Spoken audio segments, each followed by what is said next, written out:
Dr. Zakir, next question is a very common question, and it's one that I'd like to know the answer to as well. It's, if all the devils are chained during the month of Ramadan, how come people continue to commit sins?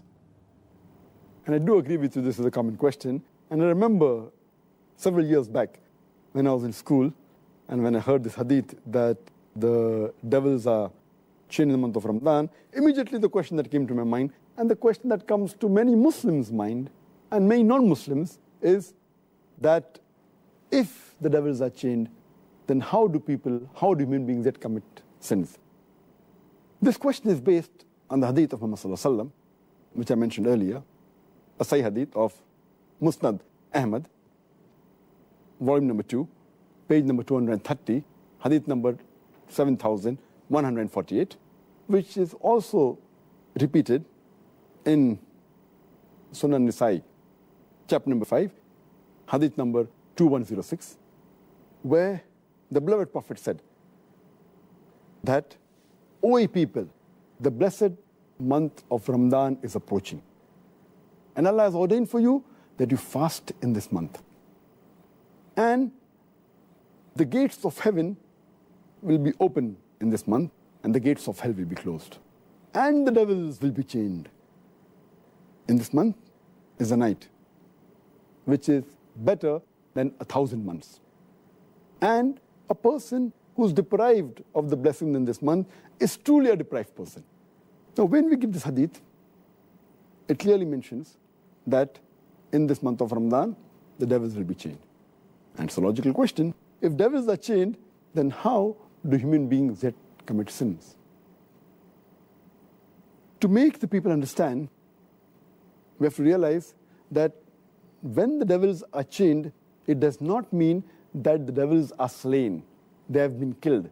They're yet present, but they're chained. They're not killed. The power is yet there, but it is diminished. For a better understanding, I'd like to give you an example that when there is a lion or a tiger who is free, there are high chances that he may kill you.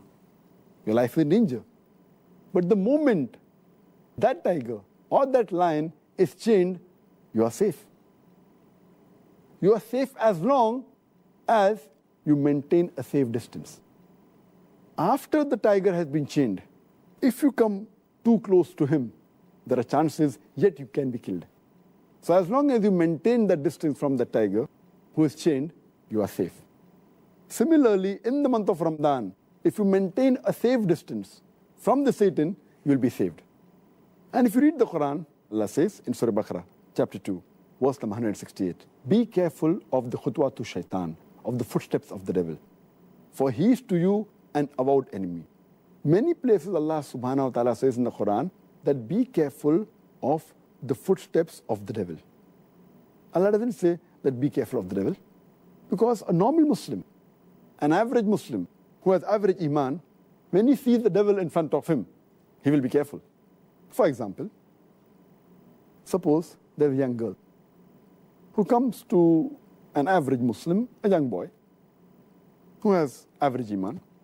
If a young girl comes and tells him that let's spend the night together, that Muslim will say, spending the night together with a girl, it's haram, it is zina. He will immediately object.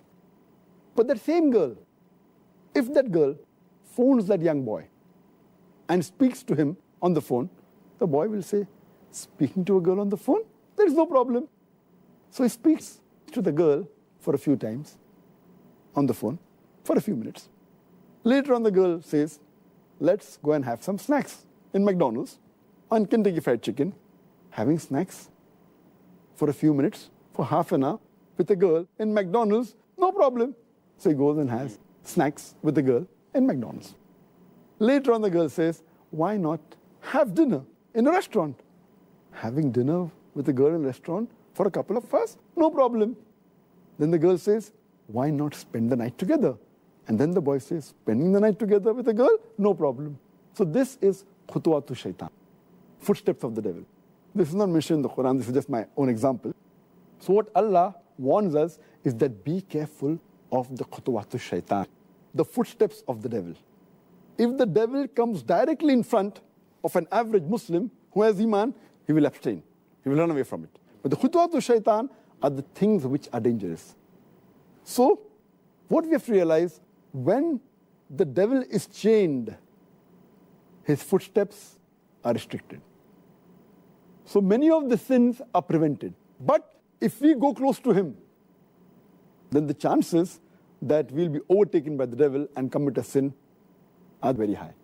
So what we have to be careful, that in Ramadan, if we keep the distance, then the chance of committing sin is less. But if we go close to the Satan, even though he's chained, like how a tiger can walk even after he's chained, same the devil. So this is my understanding. When the beloved Prophet said, the devils are chained, the devil can yet move. But less distance, so if we keep the distance, we'll be safe. The second reason that I feel is that in the month of Ramadan, though the devils are chained, we fail to realize that the balance 11 months, they are free. And the impact that the devil has on the human beings for these 11 months, it leaves those impact, that impression in the month of Ramadan. To give a better understanding, I always give the example that there are drug peddlers which try and get customers, the youngsters from the colleges, from the universities. So what they do initially, they give the drug free. And they entice the youngsters for having drugs. Later on, after some time, they charge a nominal amount for that drug. Later on, they charge an exorbitant amount. But by the time, the youngster is already hooked on to the drug. So even if the drug dealer is not there, they will try and find where the drug dealer is. They will go out of the way to find him and get the drug. And many of them, even if the drug peddler, the drug dealer, is imprisoned by the law, they will go out of the way to find someone else. They may go in a chemist shop and buy mandrakes, whatever it is. They are so much hooked onto it. So these people who have become addicts to drugs, or rather say, addicted to the Satan, even though the Satan is imprisoned, the effect is yet there. So in this way we understand, as a drug dealer, as a drug peddler, even after he goes, the drug addict gets accustomed to that drug. So we human beings, we are accustomed to the sin. And even though the Satan is imprisoned, we keep on committing these mistakes. But mainly those people who have become addicts fall in this category. So those who do major sin fall in this category. But the normal Muslims, the average Muslims who haven't become addicted, it's easy for them to stay away from sin. And the third reason that I give is that though there are some scholars who say that in this month of Ramadan, the strong devils, the marids, they're imprisoned. The smaller ones are free. So they keep on committing mistakes. But according to my understanding, the third reason is that though the devils are chained by Allah subhanahu wa ta'ala, they can yet whisper. And one of the ways the devils try and get the human beings close to them is by whispering. And Allah says in the Quran, in Surah Nas, chapter number 114, verse number 1 to 6, قُلْ أَعُوذُ بِرَبِّ النَّاسِ مَلِكِ النَّاسِ إِلَهِ النَّاسِ مِنْ شَرِّ الْوَسْوَاسِ الْخَنَّاسِ الَّذِي يُوَسْوِسُ فِي صُدُورِ النَّاسِ مِنَ الْجِنَّةِ وَالنَّاسِ. They whisper in the hearts of the human beings and they withdraw. Amongst them, the jinn and men. It's talking about the Satans, talking about the devils, who whisper into the hearts of the human being and they withdraw. And among these devils are the jinn and the human beings. So maybe Allah subhanahu wa ta'ala has imprisoned the devils who are the jinn. But the human beings, we are yet free. So one category of devils, that the jinns have been imprisoned, but the Satans are even amongst the men. That's what Allah says. Who are yet free. And yet we have to be careful of the whisper of the devil, the waswasa. This waswasa mainly is the thing that attracts towards the sin. The sins they had committed, but the chances are less. And furthermore, it's clearly mentioned in the full hadith that Allah has ordained for you in this month of Ramadan that you should fast. Only if you fast, according to me, will the devils be imprisoned. That's talking about the devils that are going to attract you.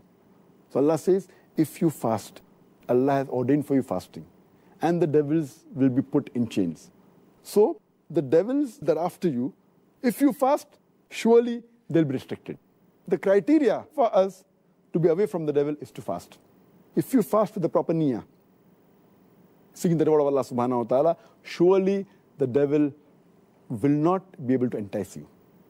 And the best logical way to prove this is if we check the crime rate of the Muslim countries during Ramadan, it goes down. But if you check the crime rate of the non-Muslim countries in Ramadan, it is the same. The reason is that because they are not fasting, the non-Muslims, this devil yet has an effect on them. Because the Muslims are fasting, if not all properly, at least majority, or at least quite a large number. So because of that, the crime rate in the Muslim countries in the month of Ramadan is low as compared to the other months. But the crime rate in the non-Muslim country is approximately the same, indicating otherwise, even the non-Muslims, they will not commit any sins. So the criteria is that you have to fast properly for the sake of Allah subhanahu wa ta'ala.